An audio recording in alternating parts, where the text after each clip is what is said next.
Le Rwanda rompt ses relations diplomatiques avec la Belgique. Bienvenue sur votre chaîne info du jour. Ce 17 mars 2025, le Rwanda a officiellement rompu ses relations diplomatiques avec la Belgique, marquant une escalade significative des tensions entre les deux nations.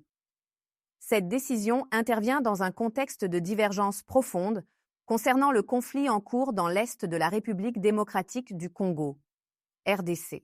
Le gouvernement rwandais accuse la Belgique de mener une campagne agressive aux côtés de la RDC, visant à entraver l'accès du Rwanda aux financements internationaux pour son développement. En réponse, Kigali a annoncé la suspension de tous les programmes d'aide bilatérale avec Bruxelles pour la période 2024-2029.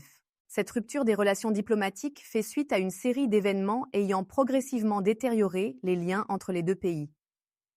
Fin janvier, la Belgique avait exhorté l'Union européenne à envisager des sanctions contre le Rwanda, accusé de soutenir le groupe rebelle M23, responsable de l'occupation de Goma, une ville stratégique du Nord Kivu, en RDC.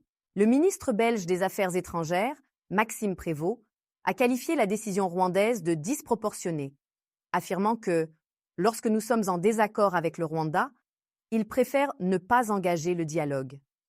En réaction, la Belgique a déclaré les diplomates rwandais persona non grata, accentuant ainsi la crise diplomatique.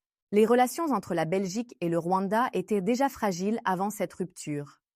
Depuis 2023, aucun ambassadeur rwandais n'a été nommé en Belgique, suite au refus de Bruxelles d'accepter la nomination de Vincent Karega.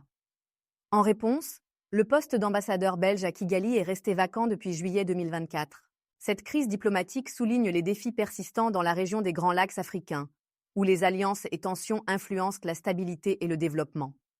La communauté internationale suit de près l'évolution de la situation, espérant une résolution pacifique et une reprise du dialogue entre les parties concernées. Merci de suivre, commenter et abonnez-vous sur votre chaîne pour être informé en temps réel.